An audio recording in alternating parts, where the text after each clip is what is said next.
Hello, నేను మీ చేసరావు. Telugu Desam party జాతీయ ప్రధాన కార్యదర్శి, ఆంధ్రప్రదేశ్ రాష్ట్ర ఐటీ, ఎలక్ట్రానిక్స్, మానవ అభివృద్ధి శాఖ మంత్రి లోకేష్ గారు ఢిల్లీ వెళ్తున్నారు. సతీ సమేతంగా నరేంద్ర మోడీ గారు ఇచ్చేటువంటి ఆతిథ్యాన్ని అందుకోబోతున్నారు. ఆ ఆతిథ్యం ఎలా ఉంటుంది అనే దాని మీద అందరి ఆసక్తి నెలకొంది. కారణం ఏంటంటే, ఇటీవల కాలంలో నరేంద్ర మోడీ గారు ఆంధ్రప్రదేశ్ వచ్చినటువంటి ప్రతి సందర్భంలోనూ ఢిల్లీ రమ్మంటే ఎందుకు రావట్లేదు, ఢిల్లీ ఒకసారి ఫ్యామిలీతో వచ్చి నన్ను కలు, ఇలాంటి వ్యాఖ్యలు నరేంద్ర మోడీ గారు చేశారు. సాక్షాత్తు లోకేష్ గారికే ఆ మాటలు చెప్పారు. నువ్వు ఎందుకు ఢిల్లీ రావట్లేదని చెప్పి రీసెంట్గా ఆయన విజయవాడ వచ్చిన సందర్భంగా, అమరావతి పునర్నిర్మాణ శంకుస్థాపన కోసం వచ్చినటువంటి సందర్భంగా ఆయన లోకేష్ గారితో నువ్వు ఎందుకు రావట్లేదు, ఎన్నిసార్లు చెప్పాలి అనే యాంగిల్లో స్వతంత్రంగా మాట్లాడి ఆహ్వానించారు. ఆయన ఆహ్వానం మేరకు సతీ సమేతంగా లోకేష్ గారు ఢిల్లీ వెళ్తున్నారు. మరి దేవాంశ్, బ్రాహ్మణి, లోకేష్ ముగ్గురు కలిసి నరేంద్ర మోడీ గారు ఇచ్చేటువంటి ఆతిథ్యాన్ని, విందుని ఆరగించబోతున్నారు అనేటువంటిది ఇప్పుడు తెలుస్తోంది. ఢిల్లీ వర్గాల్లో కూడా అసలు నరేంద్ర మోడీ గారు ప్రత్యేకంగా లోకేష్ గారిని ఎందుకు రమ్మన్నారు కుటుంబ సమేతంగా, అలాగే రాష్ట్రంలో ఉండేటువంటి పరిస్థితులు ఏంటి, నరేంద్ర మోడీ గారు లోకేష్ గారిని పదే పదే రమ్మనడం వెనక కారణం ఏంటి, దీని మీద రకరకాలుగా చర్చ జరుగుతోంది. వాస్తవంగా తెలుగుదేశం పార్టీకి పవర్ పాయింట్గా లోకేష్ గారు ఉన్నారు. ఎవరు అవును అనుకున్నా కాదనుకున్నా పార్టీకి కూడా పవర్ పాయింట్గా ఉన్నారు. డిప్యూటీ సీఎంగా పవన్ కళ్యాణ్ గారు ఉన్నప్పటికీ కూడా 93% స్ట్రైక్ రేట్ తోటి ఉన్నటువంటి తెలుగుదేశం పార్టీ ఇప్పుడు కూటమిలో కీలకంగా ఉంది. ఢిల్లీలో ప్లస్ ఆంధ్రప్రదేశ్లో అధికారంలో ఉంది. లోకేష్ గారు 2014 నుంచి 2019 వరకు మంత్రిగా చేశారు. సక్సెస్ఫుల్గా ఆయన మంత్రి పదవిని నిర్వహించారు. ఇప్పుడు మళ్ళా మంత్రి అయ్యారు 2024 ఎన్నికల తర్వాత. సో ప్రభుత్వంలో కీలకంగా ఉన్నారు, పార్టీలో కూడా కీలకంగా ఉన్నారు. పార్టీని అధికారంలోకి తీసుకురావడానికి కూడా ఆయన కీలకంగా వ్యవహరించారు. యువగళం పాదయాత్ర చేసి క్యాడర్ మనసును దోచుకోవడంతో పాటు ప్రజల మన్ననలను పొందారు ఆయన. దీంతో ఆయనకు రాబోయేటువంటి రోజుల్లో కంప్లీట్గా పార్టీ పగ్గాలు అప్పజెప్పబోతున్నారు అనేది కూడా వినిపిస్తుంది. ఇలాంటి సమయంలో నరేంద్ర మోడీ గారి దగ్గర నుంచి ఆయనకి ఆహ్వానం లభించింది. ఆయన కుటుంబ సమేతంగా ఢిల్లీ ప్రయాణం అయ్యి వెళ్ళారు. అయితే విచిత్రమైనటువంటి పరిణామం ఏంటంటే, లోకేష్ గారు ఢిల్లీ వెళ్ళి నరేంద్ర మోడీ గారితో ఏం మాట్లాడతారు, వాళ్ళిద్దరి మధ్య ఎలాంటి చర్చ వచ్చేటువంటి అవకాశం ఉంది అనే దాని మీద ఆసక్తికరమైనటువంటి సంభాషణలు ఏ ఇద్దరు ఆంధ్రప్రదేశ్ పౌరులు కలిసినప్పటికీ మాట్లాడుకుంటున్నారు. కారణం ఏంటంటే, నరేంద్ర మోడీ గారేమో ప్రధానమంత్రి ప్లస్ ప్రపంచవ్యాప్తంగా కూడా ఆయనకు ప్రత్యేకమైనటువంటి గుర్తింపు, ఫాలోయింగ్ కూడా ఉన్నటువంటి లీడరు. లోకేష్ గారు ఆంధ్రప్రదేశ్లో కీలకమైనటువంటి మంత్రి, రాబోయేటువంటి రోజుల్లో తెలుగుదేశం పార్టీని లీడ్ చేసేటువంటి లీడర్గా కనిపిస్తూ ఉన్నారు. మరి వాళ్ళిద్దరి మధ్య రాజకీయపరమైనటువంటి చర్చ రాకుండా ఉంటుందా అని అంటే, ఖచ్చితంగా రాజకీయపరమైనటువంటి చర్చ వాళ్ళిద్దరి మధ్య వస్తుంది అనేటువంటి అభిప్రాయం చాలామంది వ్యక్తం చేస్తున్నారు. కారణం ఏంటంటే, వీళ్ళిద్దరూ పొలిటీషియన్స్ కాబట్టి పొలిటికల్ అంశాలు చర్చలోకి వచ్చే అవకాశం ఉంది. కేవలం కుటుంబ పరమైనటువంటి సంభాషణలతో పాటు పొలిటికల్గా ఉండేటువంటి అంశాలు కూడా వీళ్ళిద్దరి మధ్య చర్చకు రావడానికి అవకాశం ఉంది.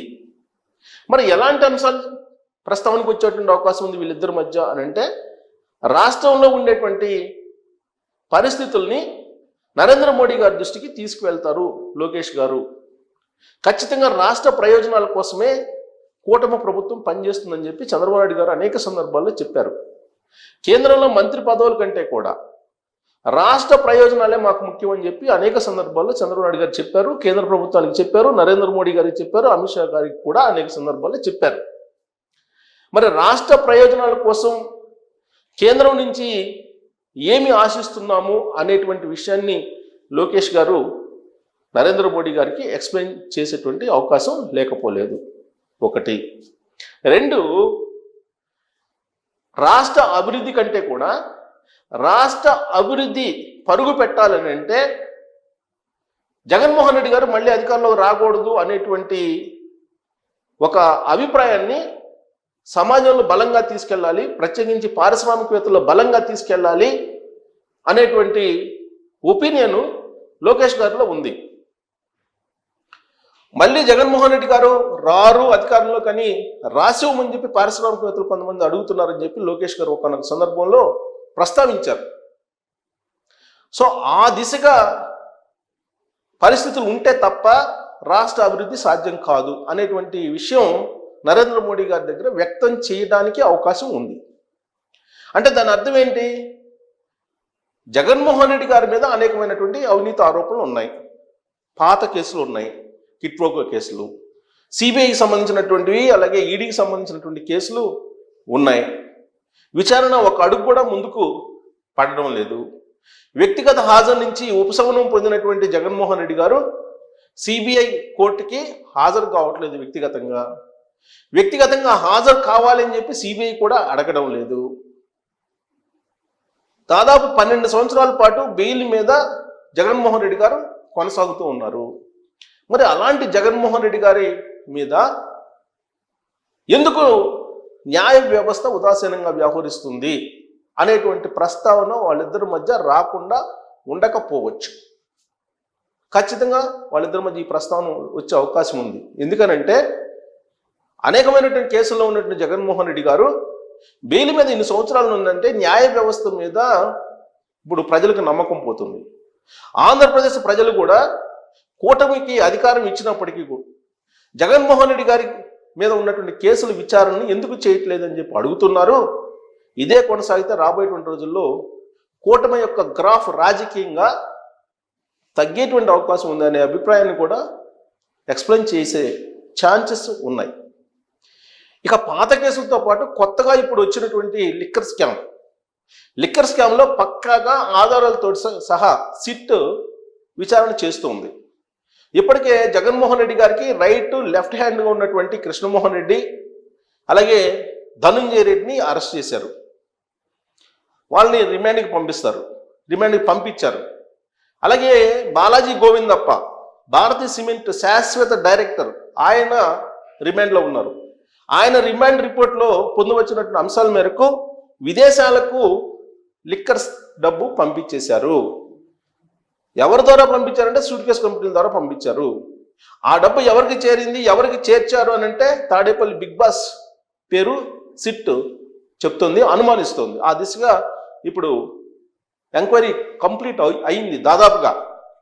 ఇప్పుడు కృష్ణమోహన్ రెడ్డి, ధనంజయ రెడ్డి ఇద్దరు కనుక నోరు విప్పితే, అలాగే గోవిందప్ప నోరు విప్పితే అసలు విషయాలు బయటకు వచ్చే అవకాశం ఉంది. కసిరెడ్డి రాజశేఖర్ రెడ్డి A1 దాంట్లో ఆయన ఆల్రెడీ అప్రూవ్డ్గా మారారని చెప్పి అంటున్నారు. అలాగే ఏపీ బెవరేజెస్ MD వాసుదేవరెడ్డి కూడా అప్రూవ్డ్గా మారారని అంటున్నారు. మరి వాసుదేవరెడ్డి అప్రూవ్డ్గా మారి, కసిరెడ్డి రాజశేఖర రెడ్డి అప్రూవ్డ్గా మారి, ఈ అప్రూవ్డ్గా మారినటువంటి వాళ్ళు ఇచ్చినటువంటి సమాచారం మేరకు విచారణ చేస్తే ధనుంజయ రెడ్డి అలాగే కృష్ణమోహన్ రెడ్డి నోరు వెళ్ళబెట్టేటువంటి పరిస్థితి. అంటే దాదాపుగా తాడేపల్లికి టచ్ అయింది సిట్ విచారణ. ఈ సందర్భంలో మరి జగన్మోహన్ రెడ్డి గారిని అరెస్ట్ చేయాలన్నా లేదా?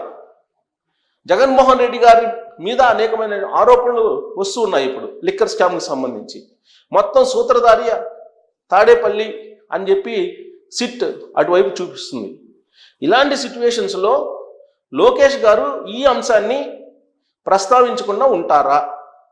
పైగా తెలుగుదేశం పార్టీకి సంబంధించి ఎంపీ, నరసరావుపేట ఎంపీ కృష్ణదేవరాయలు పార్లమెంటు వేదికగా చేసుకుని లిక్కర్ స్కామ్ గురించి ప్రస్తావించారు. ఇప్పటికే ఈడీ తమిళనాడు లిక్కర్ స్కామ్కి ఎంటర్ అయింది, తెలంగాణ లిక్కర్ స్కామ్లోకి ఎంటర్ అయ్యి కవితని తీహార్ జైలుకి పంపించారు. తమిళనాడు లిక్కర్ స్కామ్కి సంబంధించినటువంటి అంశాల మీద విచారణ చేయడానికి ఇప్పుడు ఈడీ ఎంటర్ అయింది తమిళనాడుకి. మరి ఆంధ్రప్రదేశ్లో ప్రపంచంలో ఏ రాష్ట్రంలో జరిగినటువంటి విధంగా లిక్కర్ స్కామ్ జరిగింది, మరి ఈడీ ఎందుకు ఎంటర్ కావట్లేదు అనేటువంటి ప్రశ్న కూడా ప్రజల నుంచి వస్తుంది. ఈ అంశాన్ని కూడా లోకేష్ గారు నరేంద్ర మోడీ గారితో ప్రస్తావించేటువంటి అవకాశాలు లేకపోలేదు.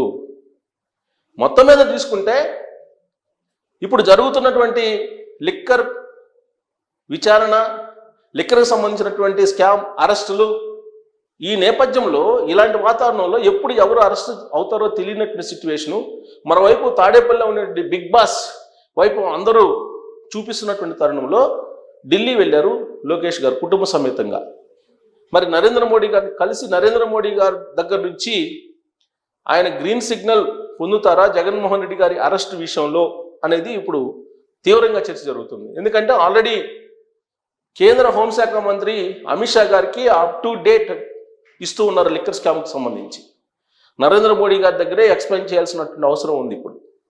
ఆ విషయాన్ని తెలుగుదేశం పార్టీ వాళ్ళే చెప్తున్నారు. అందుకే ఇప్పుడు లోకేష్ గారు ఢిల్లీ టూర్ అనగానే తాడేపల్లిలో ఒక రకమైనటువంటి అలజడి మొదలయ్యింది అనేది వైఎస్ఆర్ కాంగ్రెస్ పార్టీలోనే చర్చ జరుగుతుంది. మరి ఢిల్లీ టూర్ లోకేష్ గారిదే సక్సెస్ అయింది. కుటుంబ సమేతంగా మోడీ గారిని కలిసి ఆయన విందు చేయొచ్చు, అక్కడ ఆపరేషన్ సింధూర్ గురించి మాట్లాడుకోవచ్చు. కానీ ఎప్పుడు సక్సెస్ అయింది అని చెప్పి అనుకుంటారంటే జగన్మోహన్ రెడ్డి గారిని లిక్కర్ స్కామ్లో అరెస్ట్ చేస్తే లోకేష్ గారి ఢిల్లీ టూర్ సక్సెస్ అయిందని చెప్పి తెలుగుదేశం పార్టీ వాళ్ళు భావించే అవకాశం ఉంది.